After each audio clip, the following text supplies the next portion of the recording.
Hello, അസ്സലാമു അലൈക്കും. Welcome to my channel. ഞാൻ നാട്ടിൽ വന്നിട്ടുണ്ട്. വരുമ്പോൾ എടുത്ത വീഡിയോ ആണ് വരുന്നതെന്ന് പറഞ്ഞിട്ട് ഞാൻ നാട്ടിൽ വന്നിട്ടുണ്ട്. പിന്നെ അർജൻറ്റായിട്ട് വന്നതാണ്. എന്താന്ന് പറഞ്ഞെങ്കിൽ ഞാൻ പറഞ്ഞില്ലേ, ഷുഗറായിട്ട് എൻ്റെ കാല് ഭയങ്കര ഒരു കുരു പോലെ ഉണ്ടെന്ന്. അത് ആടെ കാണിച്ചിട്ട് ആൻറ്റിബയോട്ടിക് കുടിച്ചിട്ടൊന്നും കുറവുണ്ടായിട്ടില്ല. പിന്നെ കാണിച്ചിട്ടാകുമ്പോൾ ഡോക്ടർ പറഞ്ഞു ഇത് പഴുപ്പ് പിന്നെ കൂടുതലായിട്ടുണ്ട്, മേലേക്ക് വരാനുള്ള സാധ്യതയുണ്ട്. അതുകൊണ്ട് ഓപ്പറേഷൻ ചെയ്തിട്ട് ഫുള്ള് ക്ലീൻ ചെയ്തിട്ട് 20 ദിവസം റെസ്റ്റ് വേണം, തുന്നിടണം എന്നെല്ലാം പറഞ്ഞു. പിന്നെ അത് കേട്ടിട്ടാകുമ്പോൾ അവർക്ക് ആകെ പേടിയായി. അങ്ങനെ പിന്നെ മോനും പാപ്പാലും പറഞ്ഞു നാട്ടിൽ പോയിക്കോന്ന് പറഞ്ഞു. അങ്ങനെ അർജൻറ്റായിട്ട് ഞാൻ അവർക്ക് ടിക്കറ്റ് എടുത്ത് തന്നിട്ട് ഞാൻ വന്നതാണ്. ഇത് ഞാൻ എയർപോർട്ടിലേക്ക് പോകുന്ന വീഡിയോസാണ് ഞാൻ എടുത്തത്. എയർപോർട്ടിൽ പോയിട്ട് അവിടെ മൂപ്പറും ഞാനും 2 മരിമക്കളാണ് വന്ന്. ഒരു മരിയോള വണ്ടി ഓടിച്ചിരുന്നത്. പിന്നെ മൂപ്പരോട് ഞാൻ പറഞ്ഞത് വീഡിയോക്ക് നിൽക്കുന്ന പറയുമ്പോൾ മൂപ്പർ നിൽക്കുന്നില്ല. മൂപ്പർക്ക് ആകെ ടെൻഷനായിട്ട് എന്തെല്ലോ പോലെ ആയില്ലേ. ഒന്നാമത് ഇത് കേട്ട് പിന്നെ ഞാൻ നാട്ടിലേക്ക് വരുന്നതിൻ്റെ ടെൻഷനും എല്ലാം കൂടിയിട്ട് മൂപ്പർക്ക് ആകെ ടെൻഷൻ കൂടിയിട്ടാണുള്ളത്. ഇത് ഞാൻ എയർപോർട്ടിൽ പിന്നെ ബോർഡിംഗ് പാസ്സെല്ലാം കഴിഞ്ഞിട്ട് വെയിറ്റ് ചെയ്തിട്ട് ഇരിക്കുന്നതാണ് ഫ്ലൈറ്റിന്.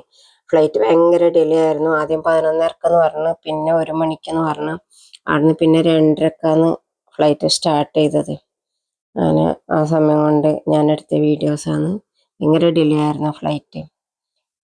അങ്ങനെ ഫ്ലൈറ്റിൽ ഇത് പിന്നെ പറയുന്നുണ്ട് ഇങ്ങനെ എത്ര നമ്പറിലേക്ക് 26ാമത്തെ ഗേറ്റ് ആയിരുന്നു പറഞ്ഞു. അങ്ങനെ ഫ്ലൈറ്റിൽ നിന്ന് ഞാൻ ഈ മേഘം പോകുന്ന അതിൻ്റെ വീഡിയോസ് എടുത്തത് ഞാൻ. എന്ന് പറഞ്ഞാൽ നല്ല രസമുണ്ട് കാണാൻ വേണ്ടിയിട്ട്. ഒരു പഞ്ഞിക്കെട്ട് പോലെ പഞ്ഞിങ്ങനെ പറന്ന് പോകുന്നില്ലേ, അതുപോലത്തെ ഒരു ഇതായിരുന്നു. ഒരു പഞ്ഞിങ്ങനെ പറക്കും പോലെയായിരുന്നു മേഘം പോകുന്നത്. അപ്പം ഞാൻ ഒരു കൗതുകത്തിന് അതിൻ്റെ വീഡിയോസ് എടുത്തത്. പിന്നെ കോഴിക്കോടേക്കായിരുന്നു എനിക്ക് എയർപോർട്ട്. അവിടുന്ന് ആങ്ങള വന്നിട്ട് കൂട്ടാൻ വേണ്ടിയിട്ട് ആങ്ങള വന്നതാണ് ട്രെയിനിൽ വന്നതാണ് അമ്മ കാസർഗോഡേക്ക്. അതായിരുന്നു. അപ്പം ഞാൻ അതിൻ്റെ വീഡിയോസ് എടുക്കുന്നതാണ്.